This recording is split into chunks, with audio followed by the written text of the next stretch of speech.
And now, ladies and gentlemen, please welcome the CEO of the Milken Institute, Mike Clouden. Thank you. Thank you. I hate to interrupt the conversation, but we have a little bit to do here and a wonderful program coming up. I want to welcome you. If I could have your attention. Thanks. I want to welcome you to the midpoint of the annual Milken Institute Marathon. You're at the roughly 13-mile mark, another 13 miles to go. I think we've had some great sessions. Have you been enjoying it? All right, good. I sure hope so. We've had a lot of fun putting this together. The energy and excitement in all of the rooms has just been fabulous. We really appreciate your being patient when you have trouble getting into a room, trying new things you haven't tried before. It's great that I'm getting reports from people about the connections they're making, the ideas they're getting. It makes us very happy, and that's why we do it. Now, of course, the Milken Institute does not do just the global conference, although it's a very important part of what we do.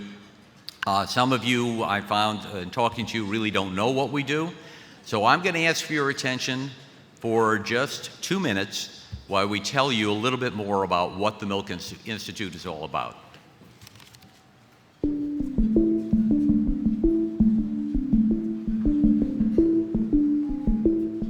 The mission of the Milken Institute is to improve lives by advancing innovative economic and policy solutions that create jobs, widen access to capital, and enhance health. We're independent and nonpartisan. We have the ability to go across the aisle and around the world. Last fall, we convened 5 major events on 3 continents in 11 weeks. And by fostering this type of collaboration, we're able to transform these great ideas into action.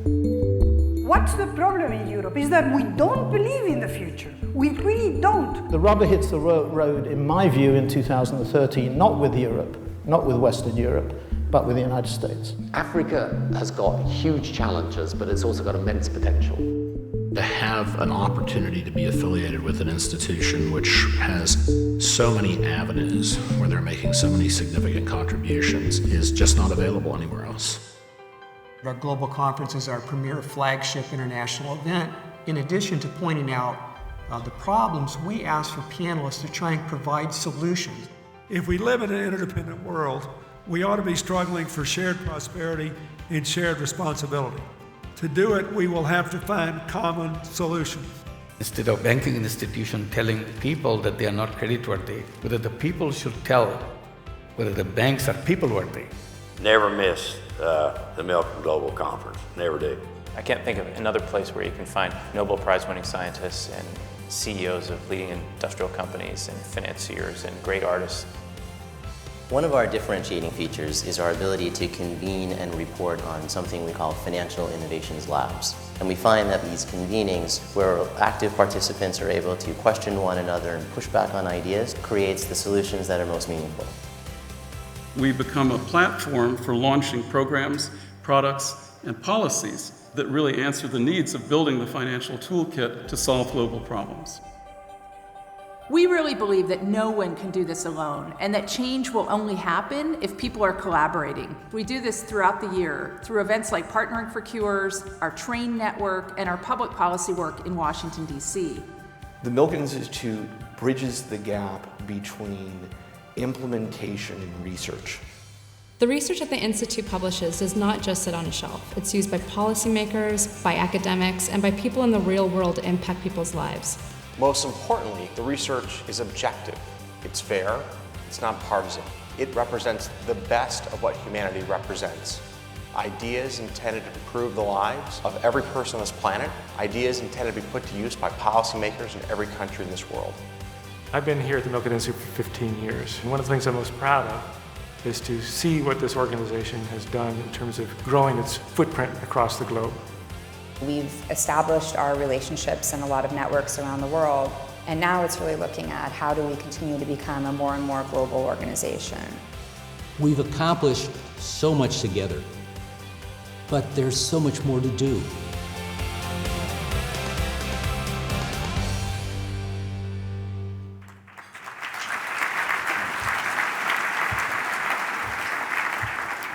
I really like that good-looking guy at the end. That was great. Well, I do hope that you will join us in many of the things we do throughout the years, and if there's any of the things that we are engaged in that you think we should be engaged in that you'd like to participate in, just please let us know, and we'd love to have your thoughts and ideas. Okay, before we start the program, we clearly have to do something, and you know what that's going to be. You've got, I think, in front of you your little answering devices. All right, good. You want to grab them? We're gonna do 2 questions. We're gonna do 2 of them.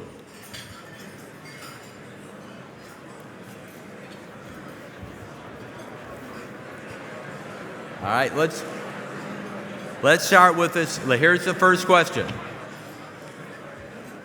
We can all think of many countries in Asia that end with the letters Stan. But exactly how many are there? Now, is it A, 7, B, 8,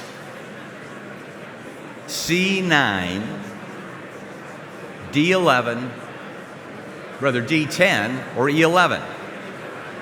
We're going to give you a couple of minutes actually to figure this one out. Since this isn't, you can actually sit down and write out names. So I'm going to give you 2 minutes to do that. Actually, I'm cheating. I'm going to give you 1 minute.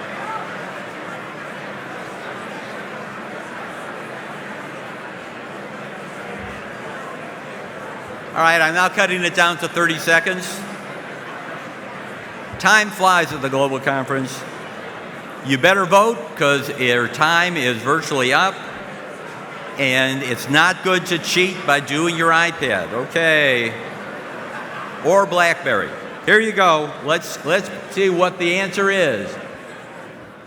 Okay, you folks think that the answer, well, it's skewed, but about a third of you think are looking at C, which is 9. 23% think it's D. Well, let's see what it is.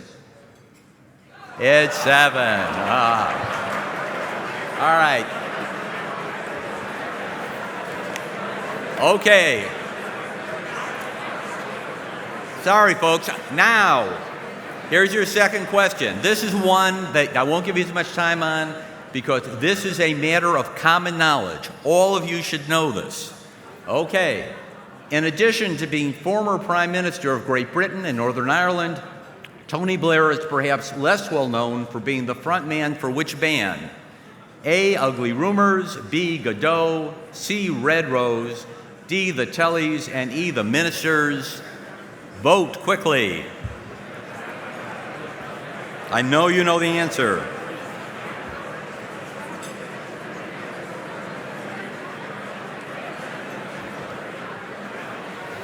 Give you another 10 seconds. All right, let's get the answer. What do you say? All right, 26% of you think Ugly Rumors. 20% of you thought it was a Red Rose. 27% think that it's a Tellys, and the answer is Ugly Rumors. All right. I'm surprised more of you didn't know that. Well, fortunately, music's loss was diplomacy's gain. And if you want to understand what we mean by that, let's take a minute now to take a look at this video. With 3 election victories and 10 years as Prime Minister, Tony Blair was one of the most successful political leaders in modern British history. We always said that if we had the courage to change, that we could do it, and we did it. Since leaving Downing Street, Blair has committed his efforts to a diverse range of initiatives centered on peace, faith, poverty, climate change, and sport. As the quartet representative to the Middle East, Blair represents the United States, United Nations, Russia, and the European Union in helping the Palestinians prepare for statehood as part of the international effort to secure peace in the Middle East. All of this is work in progress, and I would say so far so good. And there's no question in my mind of his absolute and full commitment to the cause, for sure. The Tony Blair Faith Foundation promotes respect and understanding about the world's major religions by creating opportunities for people to come together and take action on shared humanitarian goals. If you look at the 21st century, it's not political ideology that's going to disrupt us, but it could well be religious or cultural ideology, and that's why the concept of people across the faiths working together is so vital and so fundamental to a peaceful and successful 21st century. The Tony Blair Africa Governance Initiative helps Africa's most dynamic leaders deliver the change their people need to relieve poverty. Africa has got huge challenges, but it's also got immense potential. And what I'm noticing there for the first time is a new generation of political leaders, business leaders, civic leaders, who are able to move things forward. Whether striving for peace in the Middle East or creating opportunities for economic development in Africa, Tony Blair's core belief is that collaboration is essential in devising long-term solutions to the world's most significant problems. So we've got to work together. And in doing that, we need to create new streams of capacity, expertise, funding, and delivery that become effective agents of change. We have to join what is in our minds to what is in our hearts. Please join me in welcoming Tony Blair and to moderate our chairman, Mike Milken.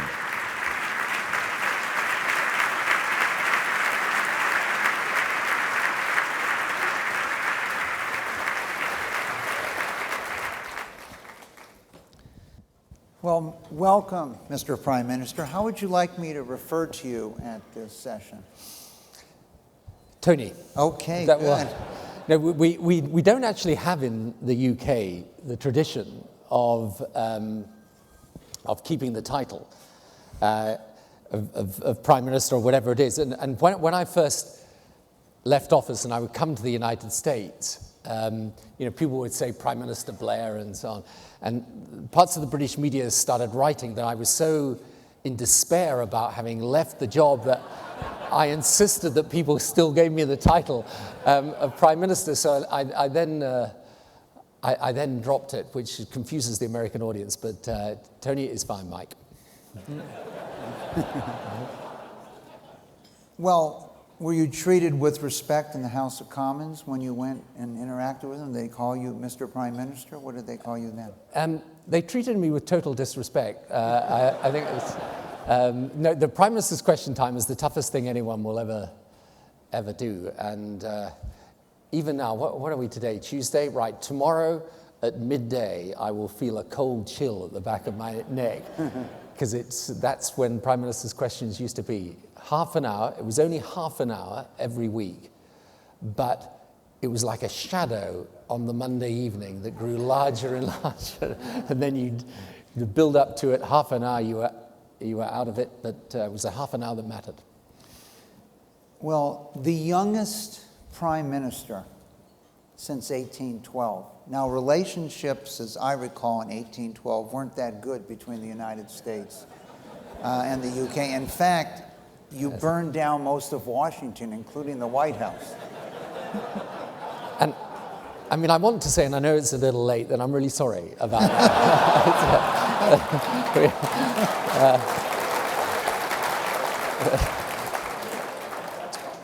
Well, I mean, we're both getting over it, I think. Possibly not, but. What was it like becoming Prime Minister at 43?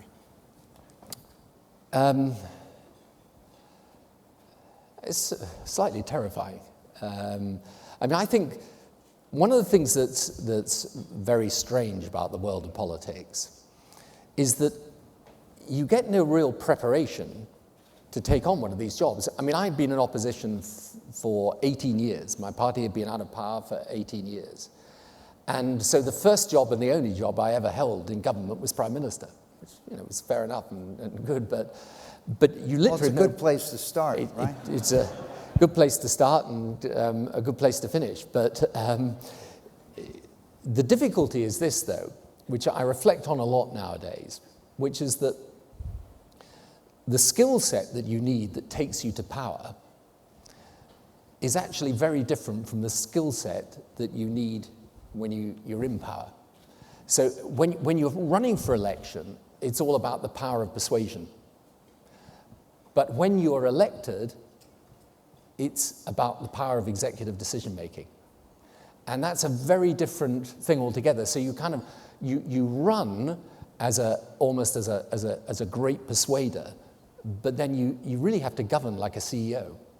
And I think one of the things I try to do now, and a lot of the work I do in different parts of the world, is to say to presidents and prime ministers, when they come into office, I know what it's like.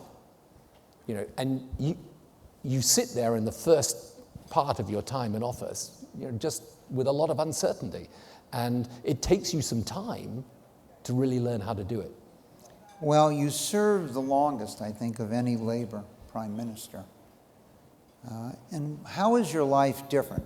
How is the life of what you're doing today more potential freedom than it was when you were prime minister? As you compare and contrast, you're still traveling the globe, you're meeting with leaders around the world. How would you compare the two? Well, the one thing I've learned is that it's a lot easier to give the advice than take the decision. So I've learned that lesson. But I think the big difference is when you're prime minister or president, you deal with things that come on your desk that you don't seek, but they come on your desk, right? So a great British Prime Minister, Harold Macmillan, once, when he was asked what was most difficult about being Prime Minister, he said, events, dear boy, events.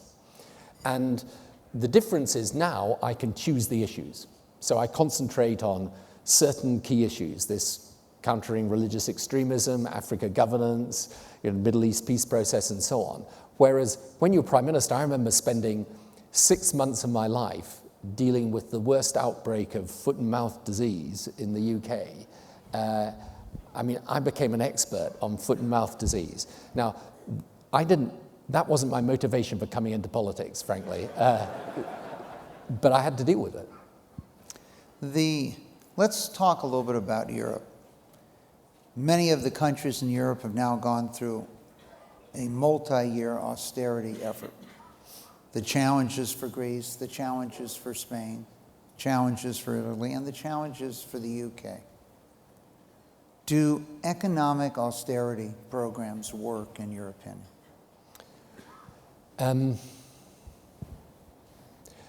I think that austerity versus growth to me is right versus wrong, not right versus left. And what I mean by that is you've got to have a deficit reduction plan.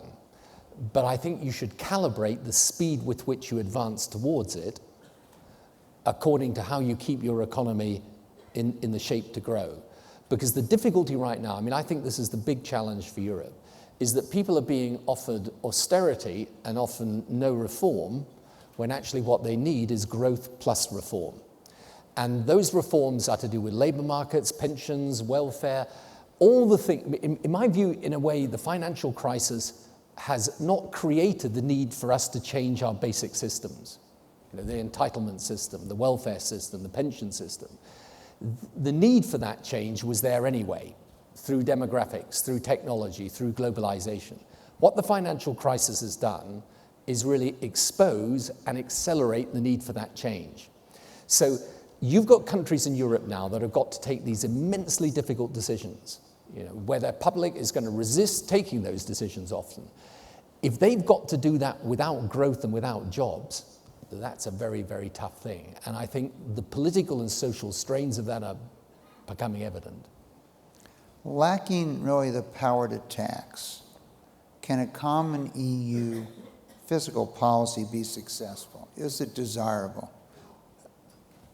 I don't think you can have a single currency union without some fundamental and basic cooperation on the fiscal side.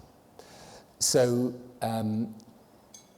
look, you don't need to have the same tax rates, precisely. I think in the United States of America, as I understand it, there are different tax rates between different states. Well, for example, we're here in California today, and I've noticed that my own personal marginal tax rate's up to 74% now. But California actually receives only 87 cents back for every dollar in taxes it pays, whereas Say a state like New Mexico receives $2.63. So it isn't evenly distributed between the states. Some states pay more in, get less back some. Yet the 50 states act peacefully. They're part of a common union, common currency. And so really, last year there was significant debate in financial markets whether the European community would stay together. Today, there's much more common agreement that it's probably going to stay together. Yes, look, the political will, the thing to understand from outside of Europe is the political will to keep monetary union is very, very strong, because people fear if it breaks apart, the European Union starts to break apart. In addition to that, people look at the costs of breakup and they say, is it really possible to reintroduce old currencies? What would be the effect of a country in doing so? So the political will and the economic cost of breakup is keeping the European Union together. The European Central Bank has pumped liquidity into the system. That's brought down the bond yields in Spain and Italy and elsewhere. But here is my qualification on this. It has only given us time and space to take other decisions. It isn't a substitute for those other decisions. And the whole problem with the single currency arose because it was an idea motivated by politics expressed in economics. And the tension between politics and economics is still there. So the political will to keep the single currency may be vast, but you're only going to keep it if, in my view, as well as the liquidity issue, you resolve the solvency question, particularly in the banking system, and you resolve the growth question. If you don't have all three of those components in place, you've still got a big problem. So I'm in Germany, and I might be working to 70. And I notice, that we're going to retire between 50 and 60 in Greece, or 60, 62 in France. We're all part of the same system. You're getting your pension plan, your payments going to Spain, and I'm still working. Does that work long term? No. So there's got to be an adjustment there, right? So here's the deal that is at the heart of this. Germany also has a lot to lose from a breakup of the single currency. Germany has also done well out of the single currency. Indeed, in some respects, what's happened is that Germany became more competitive with the single currency, exported its goods. 60% of German exports are to the rest of Europe, right? So we have now got to have a situation where Germany, I'm afraid, is in the position of having to bear a lot of the financial burden of this, but in exchange for that, this is the deal, the other countries have got to reform. And as I say, these reforms on pensions and on welfare, on labor markets, they should be there anyway. I mean, if you look at the demographic of Europe today, we're approaching a situation where the average age in Europe is around about 40, just 40, 41, 42 years. 30 years ago, it was in the early 30s. Now, there is no way that doesn't make a difference to how you then run your system. So it's not simply that the Eurozone crisis is forcing us to take some tough decisions. It is that there is a long-run pattern that requires us to change. So the deal is there to be done, which is the other countries reform, and Germany stands behind the single currency. Tony, if we step back in time, there was considerable debate in the UK. Should England, UK join the EU? Should it give up its currency and move to the euro? And might even at some point, maybe even the majority of people felt that way. You ultimately made the decision not to be part of the European Union. As you reflect on that debate and reflect back on time today, I think today people would think that was a good decision in the UK. What was it like then, and how difficult was that decision? To be frank, it wasn't that difficult. You see, my issue with the single currency was always exactly the one I've expressed. I used to say to people, politically, I'm completely in favor of it. For me, Britain's got to remain a key player in the European Union. The European Union is the biggest commercial market, largest political union in the world. Britain's got to be there. But, as I was saying earlier, this is an economic and monetary union. So if the economics don't stack up, you can't just take it on the basis of the politics. So for me, the politics was always overwhelming to join. The economics, we could never make a strong case. And I mean, frankly, the British people were never that much in favor of it, to be honest anyway. So, but the trouble is we're now left in a situation where what happens with the single currency zone intimately affects our economy, since over 50% of our trade is with Europe. There was another decision you made on 9/11/2001 in the United States. The U.S. began to substantially make it more difficult for students and others from around the world to get in the United States. So in many ways, we changed our immigration policies.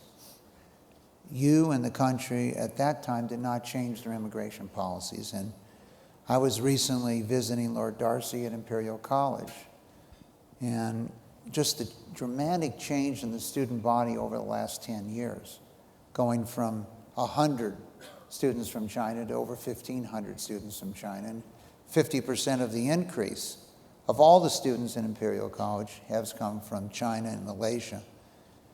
And as one of the leading science centers in the world and universities in the world, along with Oxford and Cambridge and University of Edinburgh,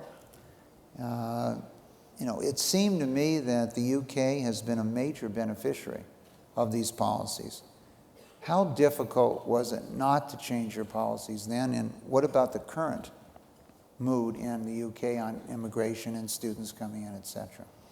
Well, that was a difficult decision, because I remember actually having the discussion in the cabinet room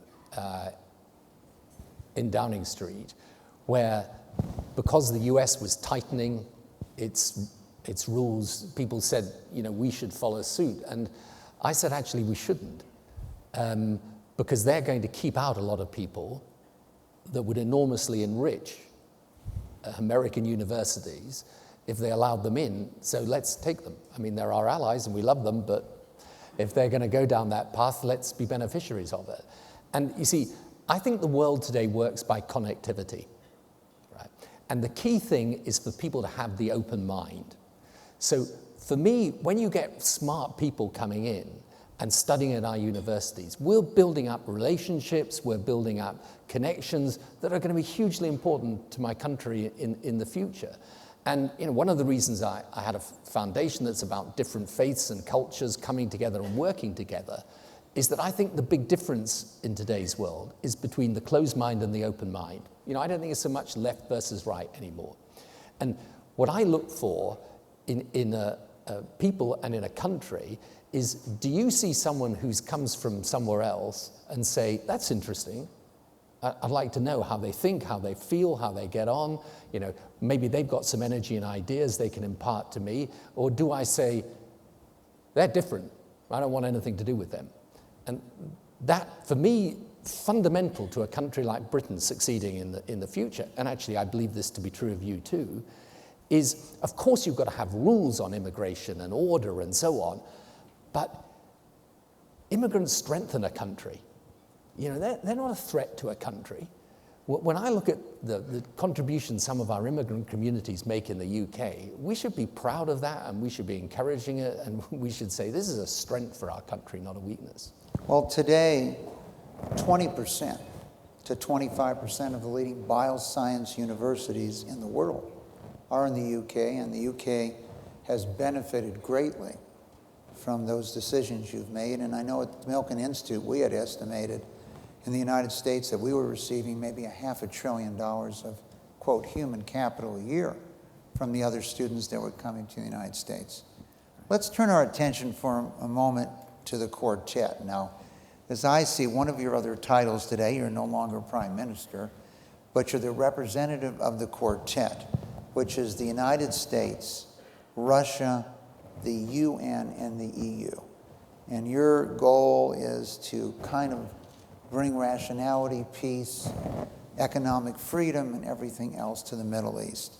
First, how do you even get your quartet to work together before we get to the Middle East? That's a good question. And I'm trying to think of a diplomatic answer. I think in the end, on the bit that I'm working on at least, which is, if you want to solve the Israeli-Palestinian issue, and it remains, in my view, fundamentally important to the whole region and the world, you've got to put the politics, the economics, and the security together. And I work particularly on the economics and the institution building on the Palestinian side. And my whole theory about this is you will only get a Palestinian state when you, as well as a top-down negotiation between the parties in a negotiating room, you're also brick by brick building it from the bottom up in institutions, in security, in business, and so on. And that bit that I work on, let's say, the interests of all four institutions or countries are pretty much aligned. So when it comes to the actual negotiation, yeah, it's a little bit tougher.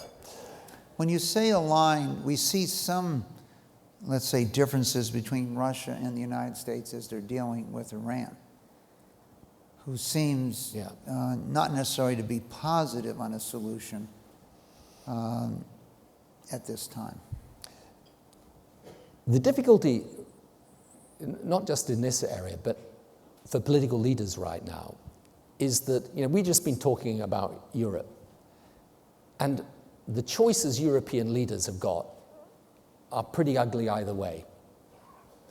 When you look at the Middle East today, the choices you have either way are pretty ugly.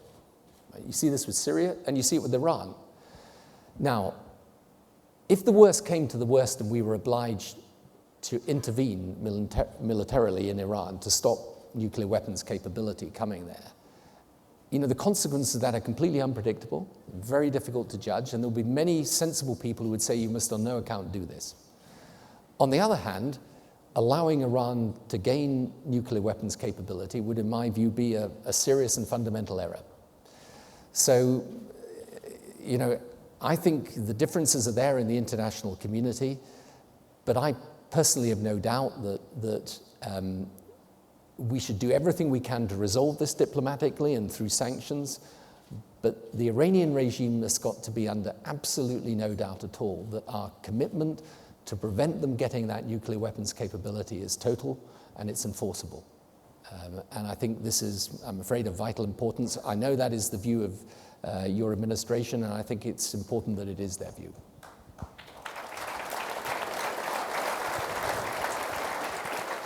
We have a number of leaders in the business community here from around the world, 50 countries or 60 countries. What role could they play to help your efforts in the Middle East? Well, I think that there is look, the Palestinian economy is a small economy. And here's, sometimes people say to me, what's the most frustrating thing about being involved in the Middle East peace process? And I say, the most frustrating thing is not that it's so hard to resolve, but that in a way, it's so clear that it should be resolved and how it can be. Because the only thing that works is two states living side by side in peace, two states for two peoples. Right? The way of doing this is, as I say, to put the politics, economics, and security together. The economics is a question of getting investment into Palestine from quality companies that can really help their economy grow and transfer intellectual capital and give the Palestinian people some hope that politics that goes on often away from their lives, that politics can actually yield something. So what I would say to people here is we're about to make a whole major initiative around how we attract investment into Palestine, not as a substitute for the politics, but alongside the politics. And I hope people can get involved. There are fantastic opportunities in tourism, in agriculture, in light manufacturing, in infrastructure. There are major, major things that the Palestinians need and that the outside world can help provide. So, what is the most effective way that people could interact with you and your effort as the representative of the quartet? Well, is there a number they can call, an email address to send you a note? Yeah, there is, actually. We have an Office of the Quartet Representative in Jerusalem, and with your organization are all the details of it. And anybody who wants to get involved, we're open and ready for business. Okay, so we're going to put that on our website and see if you looked at Syria and Turkey today, how would you respond there is in that situation. What would you be doing if you were the Prime Minister of UK and Northern Ireland? And let me ask another question that I think many of the people in the audience have wondered. If Northern Ireland and the UK were not in a stable peace for so long, what does that foretell about the Middle East? What can we learn from that situation that would allow us to have a better solution in the Middle East? I mean, on Syria, I think particularly because of the recent issues around use of chemical weapons, I think your president and my prime minister are undergoing rightly a deliberative assessment of what it is that we can do, but I do think that alters the situation fundamentally. Although, frankly, if you're part of the Syrian population, the destruction that you can see, quite apart from chemical weapons, is terrible and appalling. And I think there are major reasons for ensuring that we try and bring that suffering to an end as quickly as possible. In respect of Northern Ireland, I learned a lot of different lessons from that. But one lesson I learned, which I think is really important, if something matters, don't give up. You know, people used to say to me when I first took an interest in the Northern Ireland process, oh, for goodness sake, people have been trying that for decades. In fact, they've been trying it for centuries. They don't like each other. Just understand that and leave them to it. And, you know, when we put that process together, we managed to, you know, create the circumstances in which the atmosphere changed and then peace became possible between people who you would never have thought would sit in a room together and govern together. We were helped, I always say this though, by the spirit of the Irish. I mean, most of us in the UK are Irish, and to some degree or other, it's that way. And anyway, we used to have these very detailed... Well, what is that spirit? Because I think we have 35 to 40 million people in the United States of Irish descent. Well, let me tell you a story about the spirit of the Irish. In the course of the negotiations, when we hit a blockage, we would go away to some country home somewhere, and we put everyone together, get them talking and so on. And my wife was actually pregnant with our youngest child at a certain stage of these negotiations. And so we went away to this country home, and one of the Irish delegation comes up to me and he says to me, Mr. Blair, your wife's expecting a baby. Isn't that a beautiful thing? And I said, yes, it is. And he said, what do you think you would be calling the baby? Have you any thoughts on that? And I said, well, I don't know, but if it's a boy, I guess I'd call it after my father, really. So he said, well, that's a lovely thought, beautiful thought. So we went away. My wife gave birth. We had another negotiation. I come into the negotiating room, and I see this guy across the room, and he's got this fantastic suntan. Now, if you've ever been to Northern Ireland, it's a great place. No, it's a great place, but you know, not a place you're going to get a suntan. And so I say to him, where did you get that suntan? He said, well, actually, you're responsible for it. I said, I'm responsible for it. He said, you remember that conversation we had when I asked you about your wife being expecting the child and the name of the child? And I said, yes. And he said, well, the next day I went down and put £5,000 on at the bookmakers on the name of the child.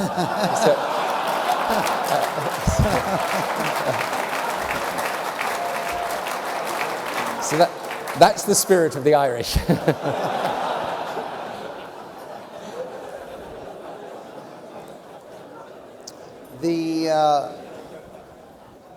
With unemployment running so high, not just in Spain, but in the Middle East, with so many people between 15 or 18 and 30, not having jobs, not having something to do, how can you ever bring stability if you can't create jobs?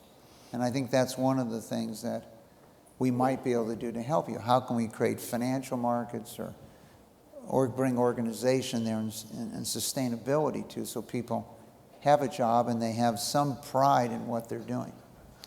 This is a really good point. And by the way, you know, people like the Milken Institute can really help with this, because here is my anxiety, not just about the Middle East, but about North Africa and the northern part of sub-Saharan Africa. You've got a situation where a lot of the pressure for change in the Middle East was not simply political, it was economic. And the reason for that is very simple. The average age in a country like Egypt, its population has tripled. It was 30 million 40 years ago, it's 90 million today. The average age is in the mid-20s. The median age of a country like Nigeria is 18, right? There are 180 million people today. They will, within the next few decades, be 300 million people. You're talking across the Arab world about a huge increase in the numbers of young people. Now, if we can't provide jobs and opportunities for them, here's the great risk. The key problem across the region is, and I'm going to be very blunt about this because it's part of the reason I started my foundation about how different people of different religious faiths come together, work together, learn from each other, live with each other. We've got to resolve the proper place of religion in the politics and economy and societies of those countries. And if you've got large numbers of young people coming out with no hope and no opportunity, no prospect of a job, those people that are there trying to radicalize them, trying to turn them into bad ideas and bad ideology based on a perversion of proper religious faith, those people are going to be very active in recruiting them to a cause that's going to do them and us a lot of damage in the future. So the absolute key in this part of the world is to take the right policies that allow you to create jobs and opportunity and hope for the future.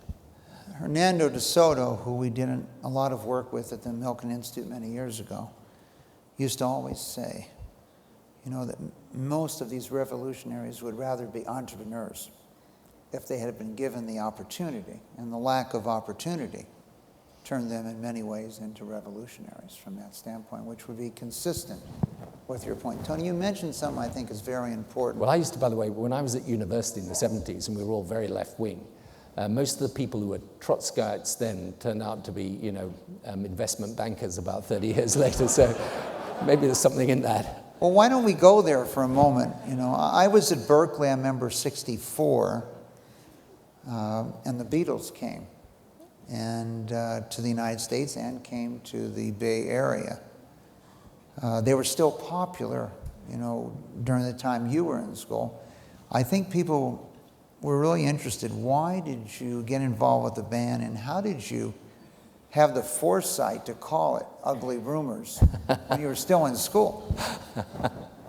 Well, actually, I'm trying to get my head around the Michael Milken of 1964, and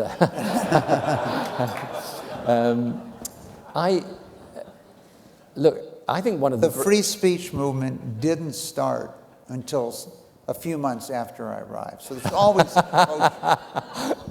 I mean, look, I think one of the great experiences that you should go through in life is to be in a rock band.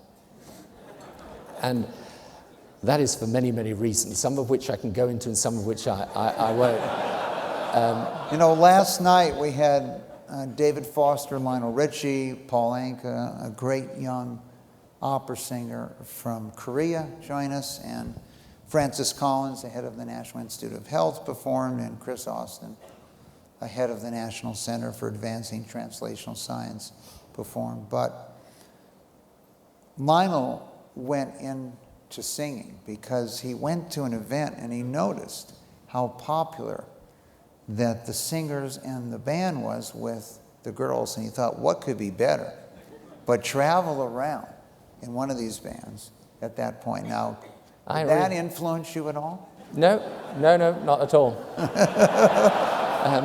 I mean, actually, what always used to amaze me was, because, by the way, we were not that good. In fact, I say to people nowadays, I mean, thank the Lord that the social media didn't exist in those days. Because if it had, I wouldn't be sitting here with you. It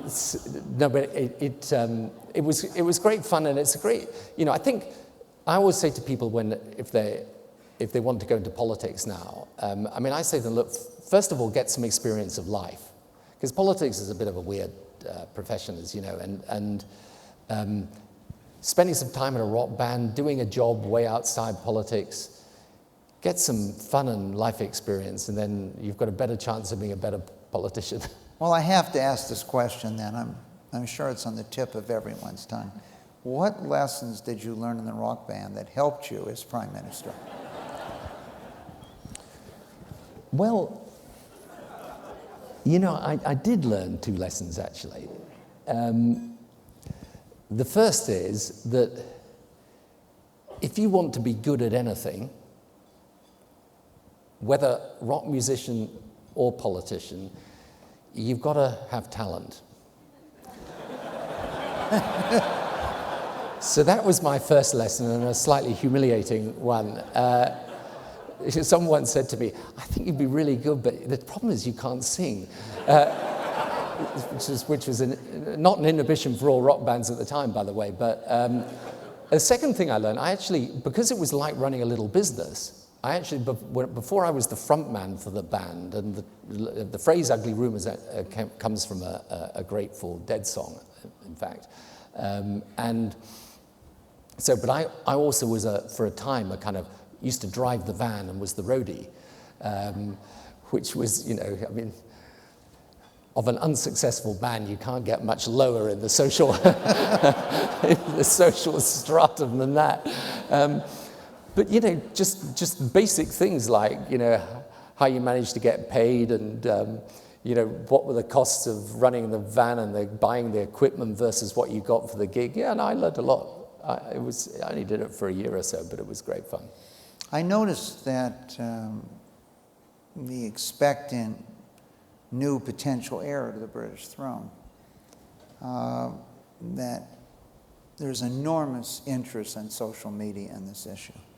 You, I think, were the first Prime Minister in more than 130 or so years in the UK that actually had a child while you were Prime Minister.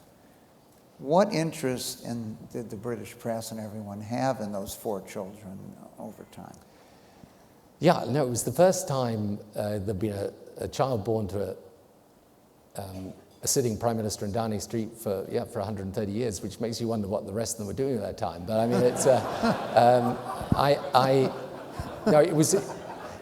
it was a big event. And one of the strangest things when you reach the top in any profession, if you become well known as a result, is that you live your private life quite publicly, and you just get used to it. And as a family, we just, I was very lucky. My wife and my kids were very strong together as a family, and you needed to be it because it's a curious goldfish bowl to be inhabiting. You mentioned something before I think we should follow up. I know your religious faith has played a large role in your personal life as well as your political life. You've often said it helps you make sense of the world. Could you tell us a little bit more about that? I mean, I was brought up in a very homogenous society. Northeast of England, everyone was basically like me, sort of white, middle class, same faith, right? And I really had no different experience until I went to university. And I remember one, actually it was the early morning by then, I'd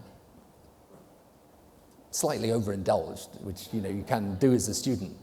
And I was actually in the college I was in Oxford, was St. John's College. It was a very ancient college, and I was staggering around the battlements in the early hours of the morning when someone down below shouted up, you want to look out, mate, you're going to have a problem there. He was an Australian pastor, right? It was my first meeting with him, became one of the most influential people in my life. And we got to become friendly. He introduced me to people of different faiths, and he introduced me to a different idea about faith.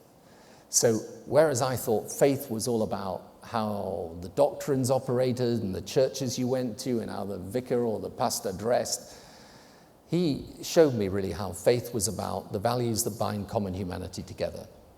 And I became interested from that moment, in fact, not just in faith itself. I then actually became a practicing Christian, but interested in other faiths as well, interested in Christian, Judeo-Christian heritage, interested in Islam, Hinduism, Buddhism, And then when I became prime minister later, I realized that the way the world was changing, and with this force of globalization pushing the world together, that unless we found a way for people of different faiths and cultures to get on with each other, we were headed for major problems. So I began my foundation really as a means of saying, you know, this extremism that there is, based on a perversion of religion that's everywhere. You know, it's not just in the Middle East, it's in North Africa, it's in parts of sub-Saharan Africa now, it's in the Far East now, and we've got our own problems. You know, you in the US here with what's just happened, the tragedy at Boston, us with what happened in the London bombings in 2005. You know, how do we create a world in which, in place of this idea of faith as a badge of identity that you wear in opposition to someone else, so if you're not the same as me, you're my enemy, how do we replace that with an idea of faith that is respectful of difference, that understands different people come from different faith backgrounds, and we learn to live with each other properly? So that's what you know, a large part of my charity work now is dedicated to my foundation, Tony Blair Faith Foundation, which is around that. We've got a schools program whereby we link up schools in the West, say in America or the UK, with schools in Muslim countries, for example.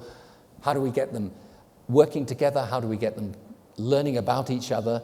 And how do we get them to understand those common values of humanity? Well, let me ask the same question then, Tony. How could we as a collective group help you in this area also?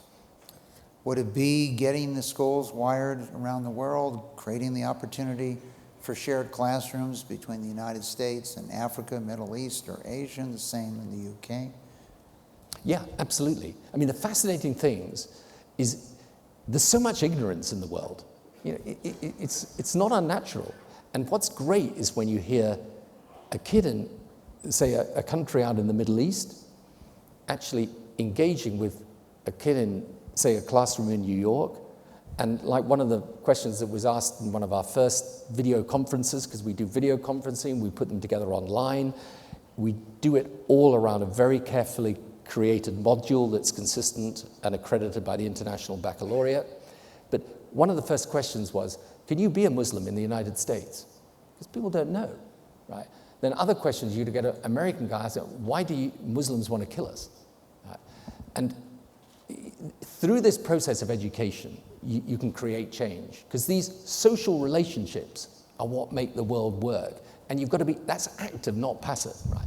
So how could people get involved? Well, if you've got the ability to put if you've got a connection with a school and you want to join the program, it costs us about $6,000 to take a school in the USA and a school in another part of the world and link them up together.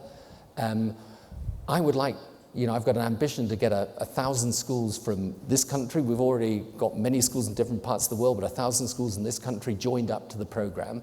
And then I would like to say to governments, because we can't reach every school, I would like to say to governments, this works. You know, I know we've got to take security measures against this extremism, but we've also got to show people we have a better idea than the extremists have. And that better idea is to learn from each other and live with each other. And so I would like to take what we're doing and then say to your government, to my government, and to the governments in these other countries, why don't we put these types of programs throughout our school system and let one part of the education of our children be about different cultures, different faiths, and how we all get on together? Because that's got to be a better idea than these websites and these teachers who are radicalizing young people and causing them to do things that are not just utterly destructive, but in my view, an abomination in the sight of what I would call God. It was interesting.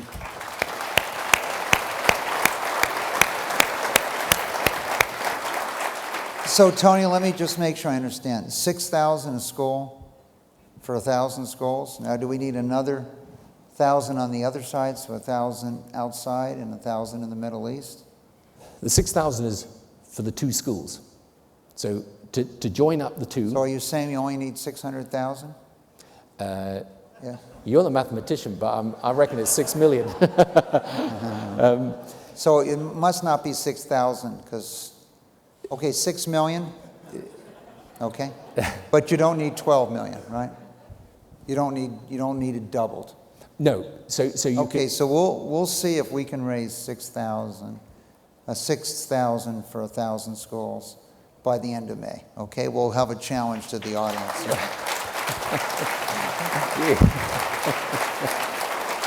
I'm not sure that's a big enough challenge for the audience, but we're going to go with that $6 million challenge. I can make it a bigger one, but that would be fantastic. I mean, okay, so we're gonna start you off with that, and I'll start you off with $1 million myself. So there you go. Thank you, Mark. Thank you very much. Thank you.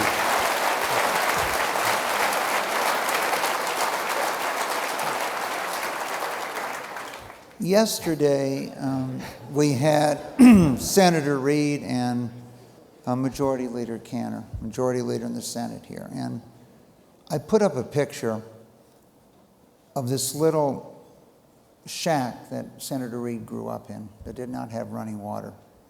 And I think tried to give the audience an appreciation for how he grew up. And I know I've lost 10 relatives to cancer before I was diagnosed myself.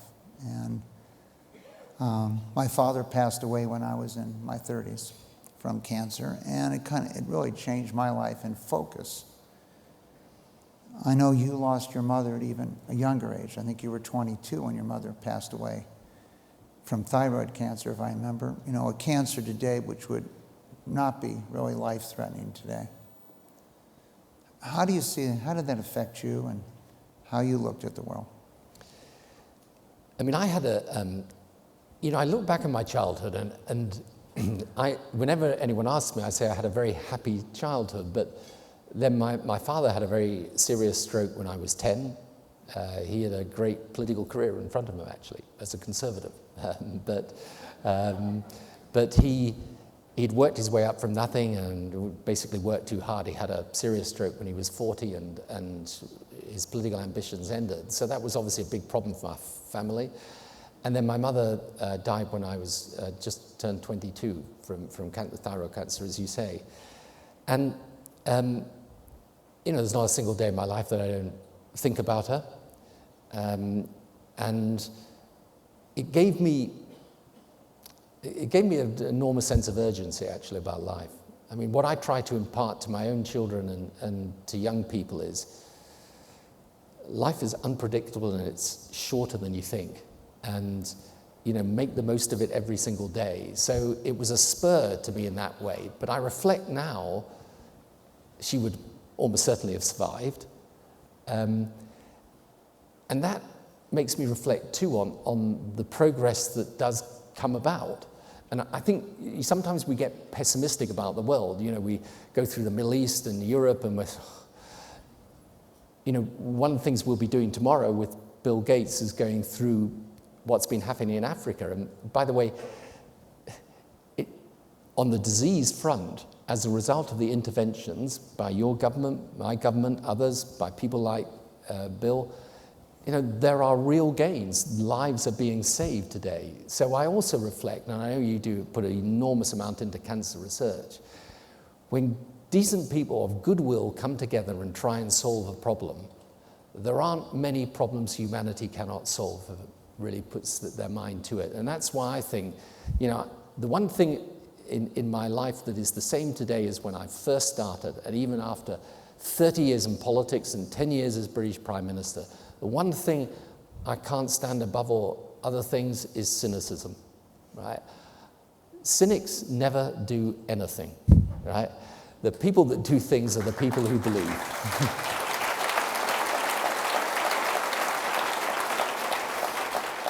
I'd like to touch base maybe just on a couple more things. One of your major initiatives is breaking this climate deadlock, doing issues on climate. Focus on building consensus and taking action.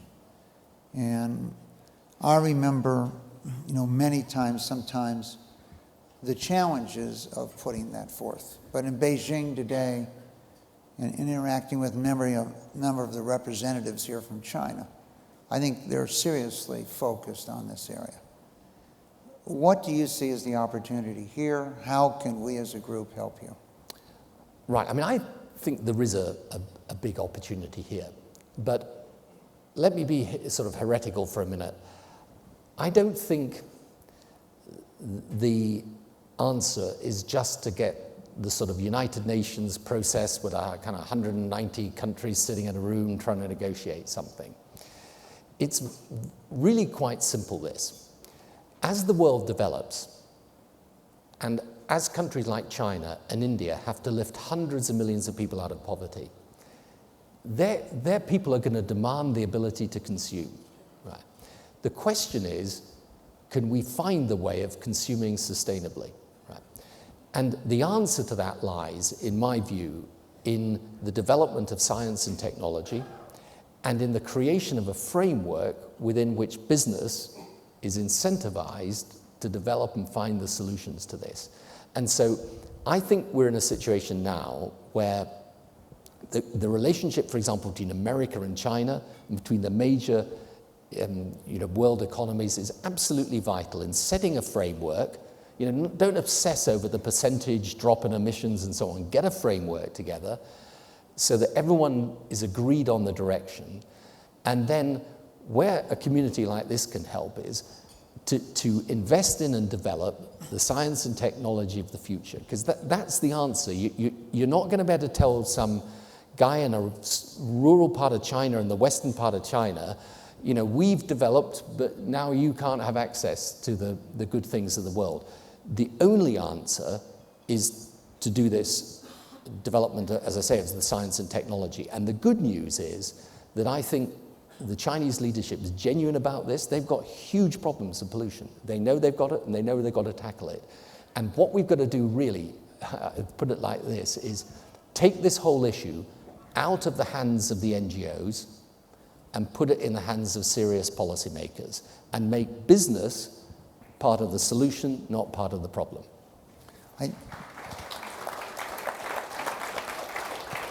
Today, with us today in the audience is Dr. Gary Becker, who along with Richard Sandor and Myron Scholes, myself, Lou Ranieri, over the years have constantly focused on how we can create financial incentives. Can we create financial markets to deal with these issues? And in the case of asset rain in this country, we were very successful by creating financial incentives. So we're going to let you and Gary sit down after this panel and see if we can get those financial centers. Gary's written a number of op-eds in this area, and see if we can move the ball down the playing field a little bit here. Let's talk about the life sciences for a moment. And we've constantly attempted to stress to a financial crowd that the extension of life and the extension of the quality of life is the number one driver of the world economy. And in Southeast Asia, 50 years ago, life expectancy was 43 or 45. Today, it's approaching 75. And obviously, if one had known that, and improving the quality of life has been a phenomenal place to invest, but also a much better place to live today than it was 50 years ago. And tomorrow, we're going to be really focused on Africa. And as you know, and the people joining us for these 3 or 4 days, this year we've really tried to focus on the opportunities of Africa. And the biosciences have brought, in my own opinion, more benefit to South Asia or Southeast Asia or Sub-Saharan Africa than all the foreign aid. The sheer fact that if a woman has AIDS, her children can be born without AIDS. And the sheer fact we can solve many of these problems. From a medical bioscience area, as you travel the world, and I used to think I traveled a lot in 30 countries. You were in, what, 60 last year? So how do you see modern medical science, and how could we do a better job deploying that around the world? Well, I think it's a really important issue for policymakers. And of course, I think these developments have got a big part to play in designing the healthcare system of the future. from a policy, I mean, you know far more about the technical and bioscience details, but here's what I think is an interesting reflection for policymakers. You see, part of the difficulty with being a political leader is that your experience that you have often doesn't equip you with the ability to come up to date with the speed at which the world is changing, and in particular the way that technology can transform the solutions to some of the problems you're dealing with. And that, you know, I think I said this to you once before, that the hardest thing when you're in politics, you come into government, and I remember coming into Downing Street on the very first day, 2nd of May 1997. You know, we just had our election campaign of 4 weeks, by the way. You like to do things a little longer here, but you know, so we came came into Downing Street, and the tradition in Downing Street is that when the new guy comes in, the old guy's just gone out the back door. If you've defeated the guy, right, he goes out the back door with his suitcases, and you come in the front door with yours. And the tradition is you open the front door of Downing Street, and there's a corridor leading down to the cabinet room. And on either side of the corridor are the permanent staff of Downing Street lined up on either side. And they're supposed to applaud out the guy who's lost and then applaud in the guy who's won. So the guy who lost went out the back door. I come in the front. Because we've been out of power for 18 years, they were very used to the other lot. So as I was going down, there weren't so much applauding as weeping. So, you know, by the time I got down to the end of the line, I was feeling kind of guilty about the whole thing, really. And anyway, I go into the cabinet room, and there is the cabinet secretaries, the senior non-political civil servant sitting there, and he just motioned me to the seat like this. And he says to me, in that very sort of British way, he said to me, well done. And then he says to me, now what? And that is the problem that you have. And so when I look at our education system today, our healthcare system, right, we would never design the systems we've got if we started again today. And the hardest thing is to bring these types of ideas, the types of work that you and people like you are doing, and get the politicians to open their minds to the possibilities of change that's nothing to do with a lot of what we argue about, left, right, and so on, but is to do with how do you make best use of the changes in technology and the best experience around the world. How do you get that to make government function effectively, to tackle your problems and meet your challenges? And the answer lies in a lot of the types of things that your institute and others are doing. Get those ideas in and open your mind to the possibility that the way of the future is going to be different from the past, and get it done. You know, but that's the what now is the problem that politicians have, and the best way for them to answer it is actually to go out and learn that the answers are often found not in government but outside of government.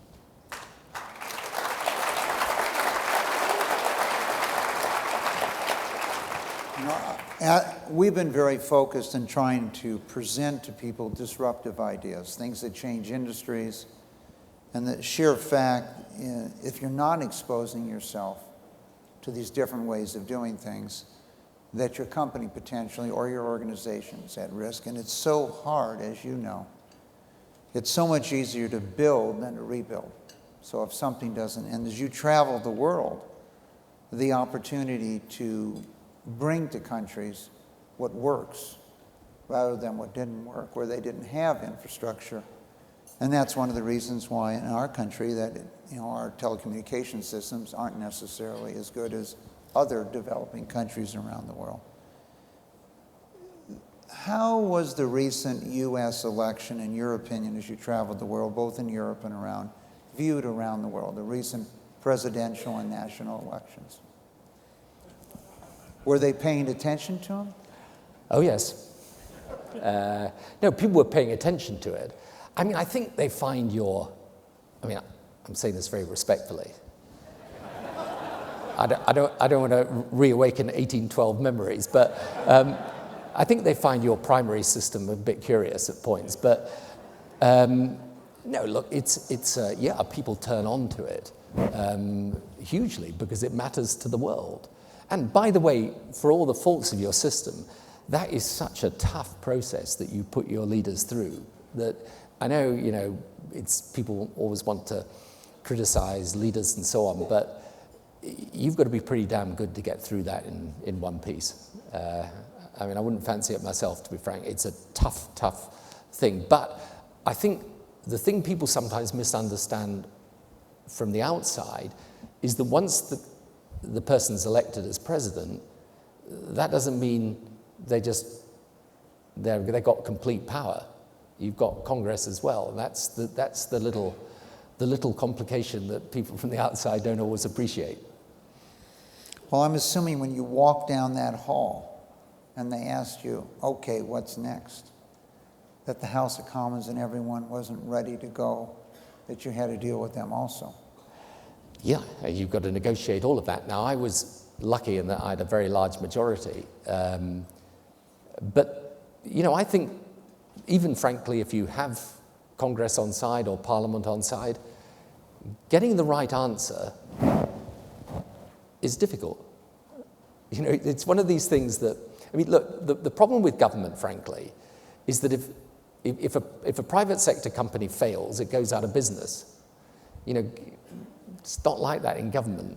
I always say to people that if the great post-war Prime Minister, Labour Prime Minister Clement Attlee, came back to Britain today, he would be astonished at the change in technology, in the way people lived, in the makeup of the country, in industry. Everything would be utterly bewildering to him. And then he'd go back into Whitehall and feel completely at home. That's the way it is. But I actually think, as I say, the challenge for government today is efficacy. It's how do you get things done? And how do you break out of a kind of narrow type of politics and say, let's get the best solutions that get our country moving?